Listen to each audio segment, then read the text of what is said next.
The crimson sky of Vecthar Prime split open with lightning that could vaporize steel.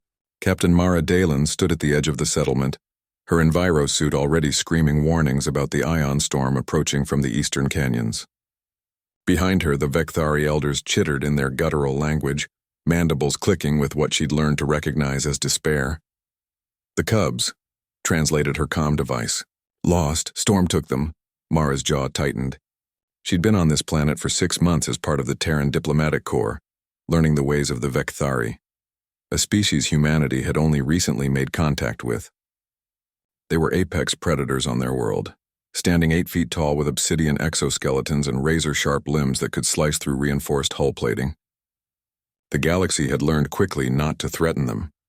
But storms? Storms didn't negotiate. How many cubs? Mara asked, already checking her gear. 7, including Rakor, the eldest. The elders made it clear through their translator. No Vecthari could survive the storm's intensity. Their exoskeletons, perfect for hunting and combat, conducted the electrical discharge like lightning rods. To venture into that tempest meant certain death for them, but Mara wasn't Vecthari. She sealed her helmet and activated her suit's Faraday shielding. "I'll bring them back." The elder's translator fell silent. In their culture, such a statement wasn't bravado. It was either truth or final words. They watched as the small human, barely reaching their thoraxes in height, marched into the screaming wind. The storm hit her like a physical wall. Sand and debris became horizontal projectiles, battering her suit with the force of small arms fire. Visibility dropped to less than 3 meters. Mara engaged her thermal scanner, searching for the heat signatures of the cubs. Nothing. She pushed deeper into the canyon where they'd last been seen, following the dried riverbed that now roared with flash flood waters. The Vecthari cubs had been on a traditional hunt training exercise. When the storm materialized with terrifying speed, these ion storms could form in minutes on this volatile world. Mara's breathing came steady despite the chaos. Years of training on Luna Base, surviving the methane blizzards of Titan, enduring the gravity wells of Jupiter's moons. Humanity hadn't reached the stars by being fragile. They'd done it by being stubborn, a faint blip on her scanner. Then another. She scrambled up a rocky embankment, her suit's servos whining against the wind. There, huddled in a shallow cave, were 4 of the cubs. Their small forms trembled, their usually aggressive mandibles clacking in fear. They hissed when they saw her, alien, unknown, potentially dangerous. Mara knelt slowly, making herself smaller. "I'm here to help," she said, knowing they couldn't understand her words but hoping her tone conveyed safety. The largest of the 4 stepped forward. Rakor. Even at his young age, he stood almost 4 feet tall, his exoskeleton not yet hardened to its adult obsidian sheen. His eyes, multifaceted and alien, studied her. Then he did something that would later become legend among his people. He extended his smaller primary limb toward her. The Vecthari gesture of trust typically reserved only for pack elders. Mara took it gently. 3 more to find. "Can you help me?" Rakor chittered and clicked, and to Mara's surprise, the 4 cubs began moving with purpose.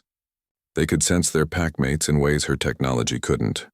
The storm intensified, lightning striking so close that her suit's alarms became a constant wail. But the cubs led her forward, and she followed. They found the next 2 trapped beneath a collapsed rock formation, their terrified cries barely audible over the storm. Mara's suit strained as she lifted debris that would have required a loading mech under normal circumstances. Adrenaline and human stubbornness made the impossible merely difficult. 6 cubs now, 1 more.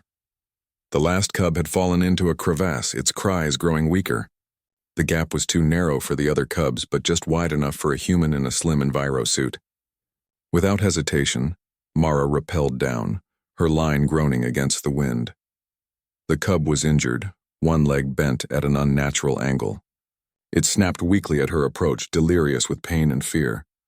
Mara activated her suit's medkit, administering a broad-spectrum analgesic she hoped would work on Vecthari physiology. The cub's struggles weakened, and she secured it to her chest with emergency straps. The climb back up should have been impossible.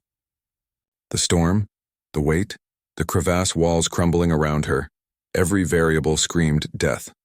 But Mara had learned long ago that humans didn't calculate odds the way other species did. They simply decided what needed to be done and made reality bend to accommodate. Her hands bled inside her gloves. Her muscles screamed. But she climbed.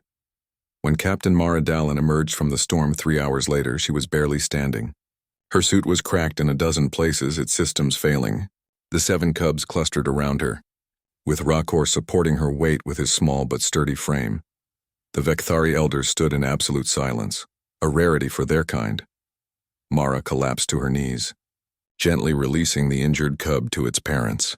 All accounted for, she managed through cracked lips. The eldest Vekthari, the colony's matriarch, approached slowly. She extended all 4 of her primary limbs in a gesture Mara's database had no translation for. Later, she would learn it was the highest honor their species could bestow, the recognition of a pack member who had achieved the impossible. But in that moment, Mara simply understood what every human throughout history had known. You don't leave your people behind, even if they're not your species, even if it's impossible, especially if it's impossible. Rakor stood beside her, his young voice clicking with newfound confidence. The translator struggled with the nuance, but the meaning came through clearly enough. She walked into fire for us. This is what humans are.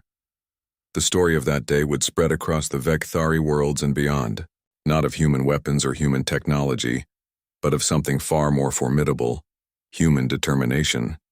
The willingness to stare at impossible odds and say simply, "Watch me." Years later, when Rakor became the youngest commander in the Vekthari military, and humanity's staunchest ally, he would tell anyone who asked about the scar on his foreleg from that day, and he would always end the story the same way.